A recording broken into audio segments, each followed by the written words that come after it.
Hello guys, welcome to my YouTube channel.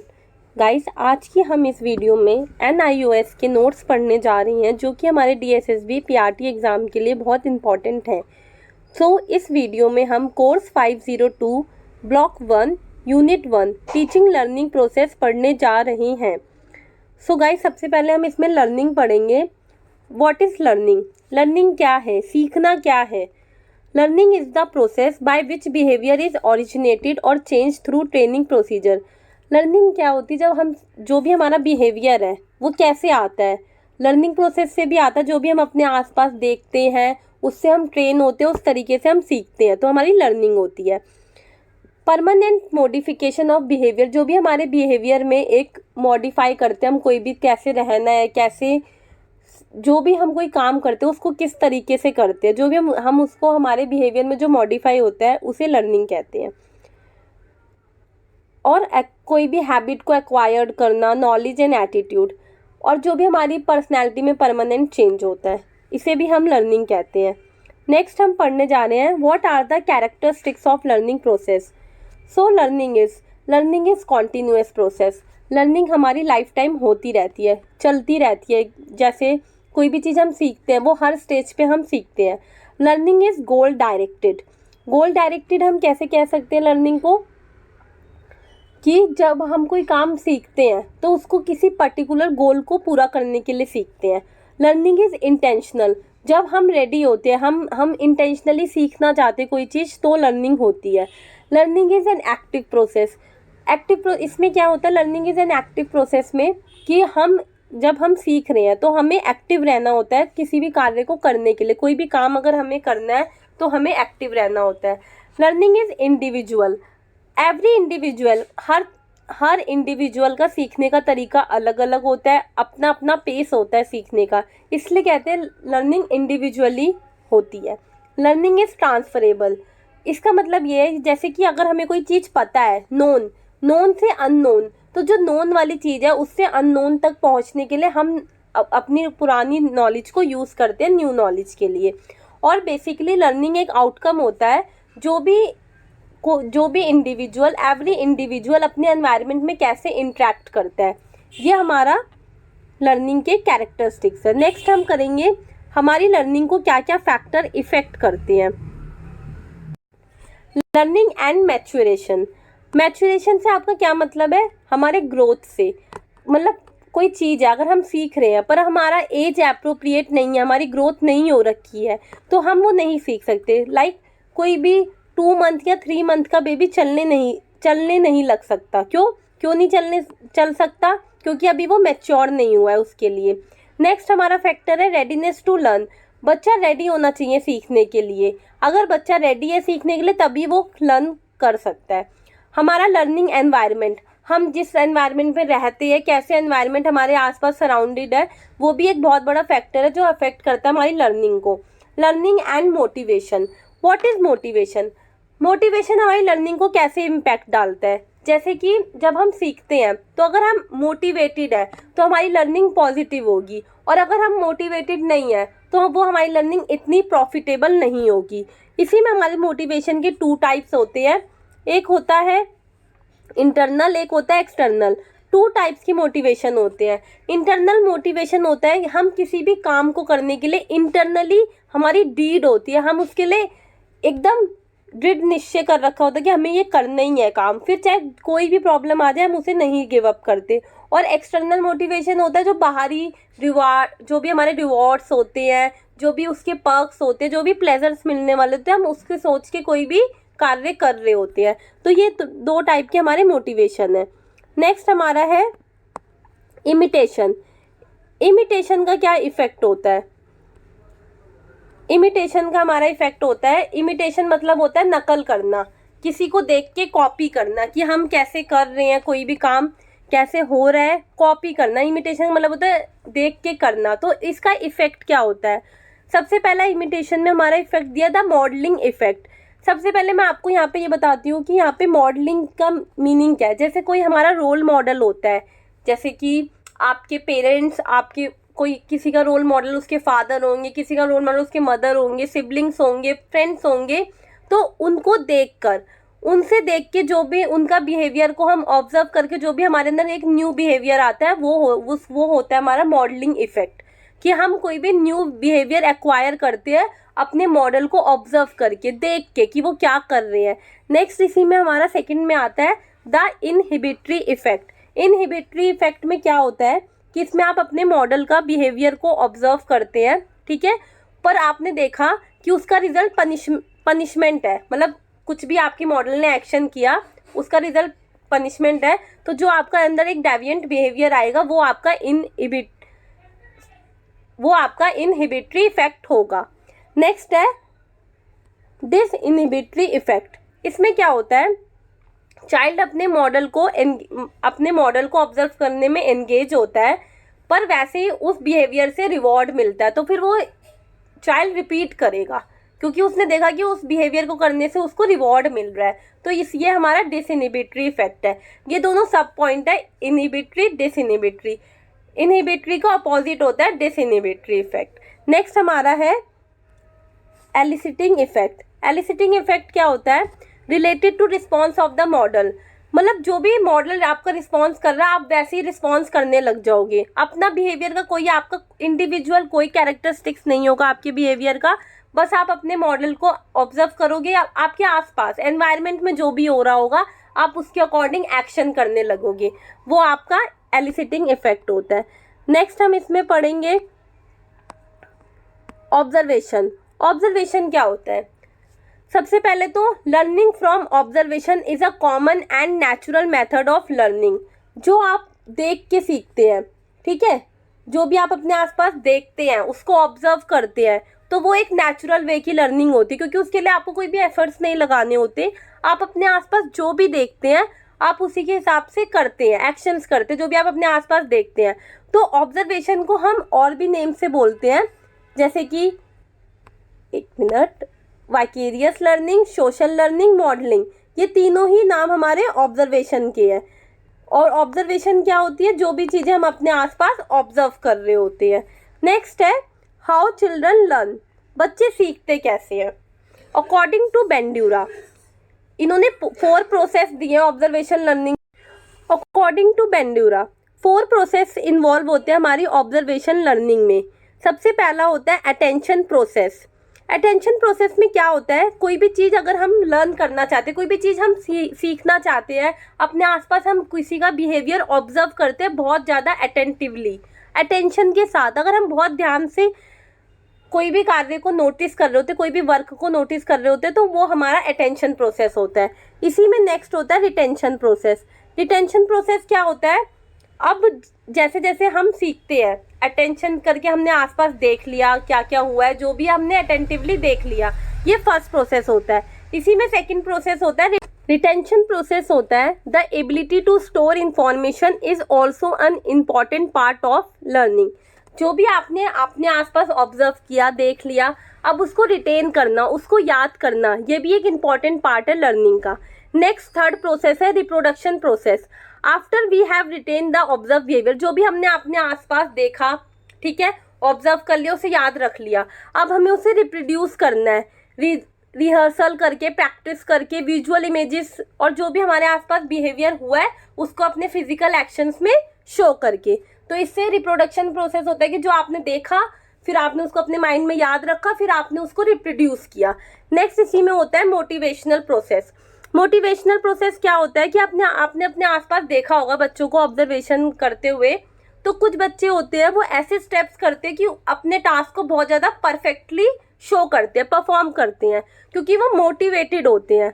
मतलब उनके अंदर एक अंदर से एक होता है कि उनको एकदम परफेक्ट करना है, तो वो मोटिवेशन होता है उनका, तो वो अपने एक्शंस को परफेक्ट करते हैं। सिमिलरली एक और ऑब्जर्वेशन थ्योरी दी गई है ट्रायल एंड एरर थ्योरी। ये दी गई है थॉर्नडाइक के द्वारा। उन्होंने अपना एक्सपेरिमेंट एक कैट पे किया था, हंग्री कैट पे, और उन्होंने 3 लॉ ऑफ लर्निंग दिए थे। सबसे पहला लॉ था लॉ ऑफ रेडीनेस। इसमें क्या था कि इफेक्टिव लर्निंग तभी होती है जब एक बच्चा सीखने के लिए रेडी होता है। अगर आप 2 बच्चे लोगे, एक बच्चा जो सीखने के लिए रेडी नहीं है, वो सीखना ही नहीं चाहता, और एक बच्चा जो सीखने के लिए रेडी है, वो सीखने के लिए बिल्कुल रेडी है कि उसे सीखना ही है, उसे कोई भी काम करना ही है। तो जो बच्चा सीखने के लिए रेडी होगा उसकी लर्निंग ज़्यादा प्रॉफिटेबल होगी एज कम्पेयर टू उस बच्चे की जो बच्चा सीखने के लिए रेडी नहीं है। तो इसलिए लॉ ऑफ रेडीनेस एक बहुत इंपॉर्टेंट पार्ट प्ले करता है हमारी लर्निंग में। नेक्स्ट है लॉ ऑफ इफेक्ट। अगर आप कोई बिहेवियर करते हैं, ठीक है, अगर उसके कॉन्सिक्वेंसेस आपके फेवर में हो, आपको सेटिस्फाई करे, हाँ ये करने से ये चीज़ अच्छी हुई है, तो आप उस बिहेवियर को सीख जाओगे। और अगर आपको लगा नहीं ये ठीक नहीं हुआ तो आप उसको उस चीज़ को भूल जाओगे। नेक्स्ट है लॉ ऑफ एक्सरसाइज।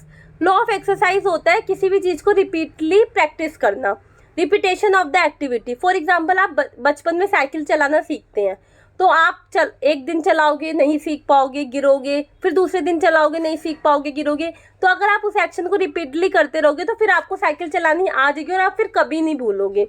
आप अपने दिमाग में लॉन्गर पीरियड के लिए उसको रख लोगे क्योंकि आप उसकी डेली एक्सरसाइज यानी प्रैक्टिस करते रहोगे।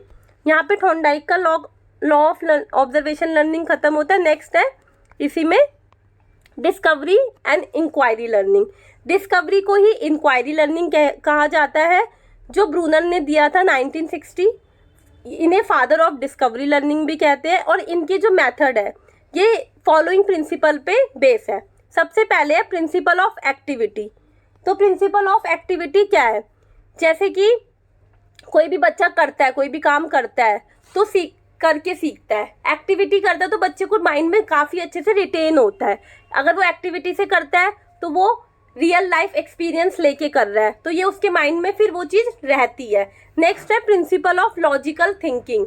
जैसे कि कोई बच्चे को हम कोई प्रॉब्लम सम्स देते, कुछ भी देते हैं, वो करता है तो अपनी थिंकिंग लगाता है, लॉजिकल थिंकिंग लगाता है, फिर उससे उस चीज़ को उसको याद रहता है। Principle of proceeding from known to unknown. अगर बच्चे के पास कोई नॉलेज होती है, प्रीवियस नॉलेज होती है, तो उससे वो अननोन तक जाने के लिए जो भी वो स्टेप्स करता है उसको वो रिटेन होता है, उसको वो याद रहता है। Principle of purposeful experience. अपने आसपास जो भी वो एक्सपीरियंस करता है उससे उसको लर्निंग हो जाती है। Principle of searching for alternative. जो भी वो अपने अल्टरनेटिव को सर्च करता है, मतलब जैसे कोई प्रॉब्लम सॉल्व कर रहा है तो उससे वो उस प्रॉब्लम सॉल्व नहीं हो रही है तो फिर वो दूसरा तरीका ढूंढता है। तो ये 5 प्रिंसिपल है जो कि ब्रूनर ने दिए थे हमारे ऑब्जर्वेशन लर्निंग के में डिस्कवरी लर्निंग के लिए। नेक्स्ट हमारा इसी में आता है प्रॉब्लम सॉल्विंग। प्रॉब्लम सॉल्विंग किसी भी प्रॉब्लम को सॉल्व करना। तो इसमें आपके स्टेप्स आते हैं। कौन कौन से स्टेप्स आते हैं? सबसे पहले identifying and defining the problem. Problem क्या है उसको आइडेंटिफाई करना, देन उस प्रॉब्लम को एनालाइज करना कि ये प्रॉब्लम है तो इसको किस तरीके से सॉल्व करेंगे, क्या क्या है, उसकी सारी पॉजिटिव नेगेटिव जो भी थिंग्स है उसको एनालाइज कर लेना। फिर उसमें ये देखना कि कौन सी चीज़ किससे रिलेटेड है। स्टेटिंग clearly the relationship between concept. Relationship set करने की कौन सी चीज़ इस कॉन्सेप्ट पे है। फिर फॉर्मुलेटिंग हाइपोथेसिस। परिकल्पना बनाना कि कैसे कैसे ये चीज़ें होगी। फिर जो आपने परिकल्पना बनाई उसको टेस्ट करना। उसके बाद जब ये 5 स्टेप हो जाए तो आप अपने रिजल्ट को वेरीफाई कर दो। तो ये जो हमारे 6 स्टेप है ये हमारे हैं प्रॉब्लम सॉल्विंग के, जो कि हमारे लर्निंग में बहुत हेल्पफुल होते हैं। जब हम कोई चीज़ सीखते हैं तो प्रॉब्लम सॉल्विंग के स्टेप से भी हमें हेल्पफुल होगा ये। नेक्स्ट इसी में हमारा आता है पार्टिसिपेशन डूइंग। अब आपको ये चीज़ पता है कि जब भी आप कोई लर्निंग कर रहे हो, अगर आप उसको करके देखते हो, रियल लाइफ एक्सपीरियंस लेके करते हो, तो वो आपके लिए बहुत हेल्पफुल होगी। जैसे कि लर्निंग बाय डूइंग। कोई भी चीज़ आप कर रहे हो, अगर आप उसे करके देखते हो, करके सीखते हो, तो वो आपको लॉन्ग टाइम तक रिटेन रहेगा। Sharing of experience among each other.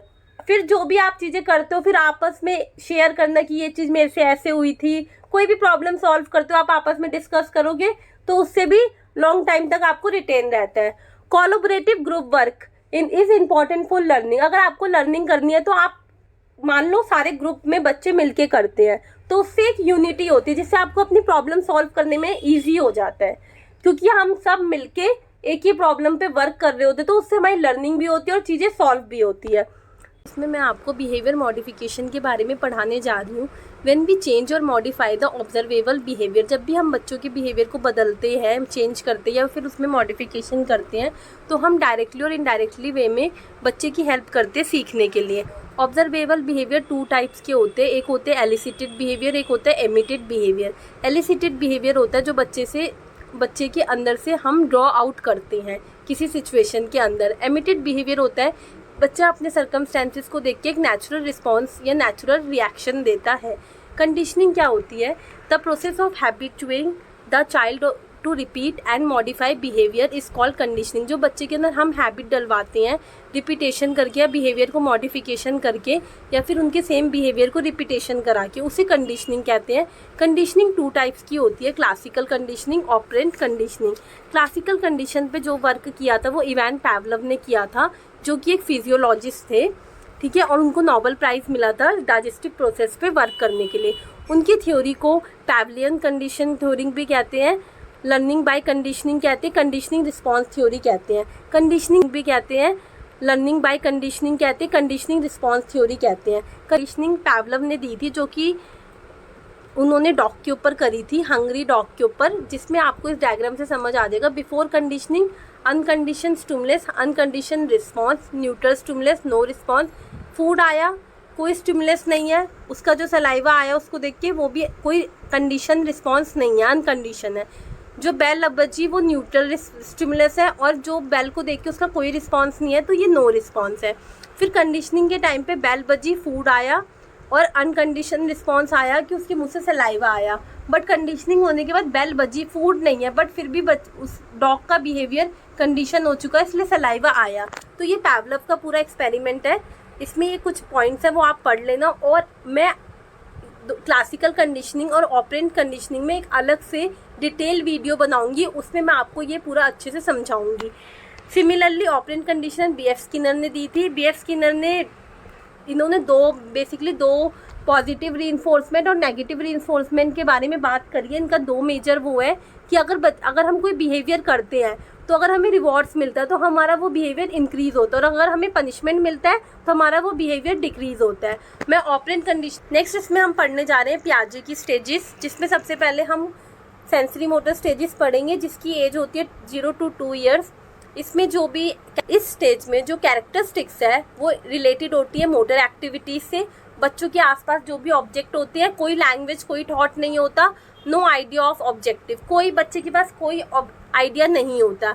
Next pre operational, जिसकी एज होती है 2 to 7 ईयर्स। ये भी 2 स्टेजेस में है, 2 सब स्टेजेस में डिवाइड है, एक प्री कंसेप्चुअल और एक इंट्यूटिव। 2 से लेके 4 ईयर्स तक आपका प्री कंसेप्चुअल है, जिसमें आपका इकोसेंट्रिक थॉट होते हैं। जैसे बच्चा ऐसा होता है कि ये मेरी चीज़ है, मेरे ही थॉट्स को वैल्यू करने चाहिए, मतलब बच्चा बहुत ज़्यादा इकोसेंट्रिक होता है। और रीज़न डोमिनेटेड बाय परसेप्शन, जो भी उनकी थिंकिंग होती है, परसेप्शन होते हैं, उनसे उनका रीज़न डोमिनेट हो जाता है, मतलब वो चेंज हो जाते हैं।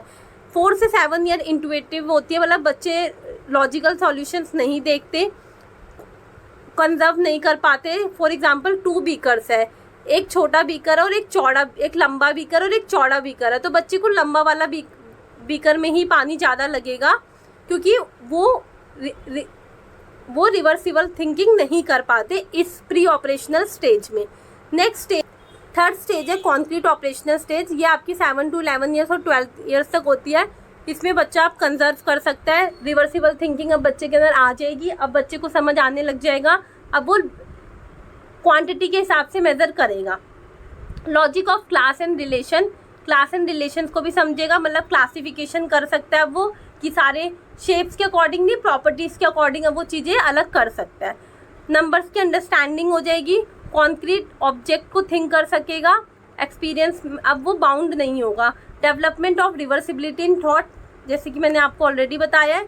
नेक्स्ट स्टेज आपकी है फॉर्मल ऑपरेशन।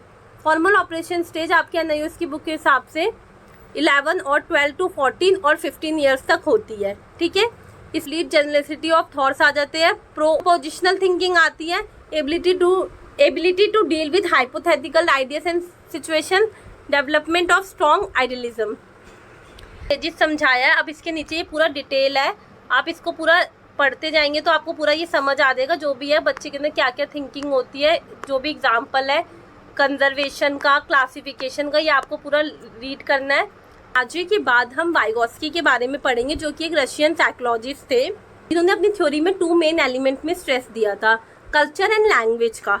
और इनके में जो वाइगोस्की ने चाइल्ड प्रोग्रेस के लिए 3 स्टेजेस करी थी। वाइगोस्की की 3 स्टेजेस है जो कि उन्होंने दी है। सबसे पहले है सोशल स्पीच, एज 3 और 4 years, used largely to control others और to express simple concept. Next है egocentric, 3 to 7 years, is most like talking about self and is usually spoken out loud. It has role in controlling and directing the child own behavior.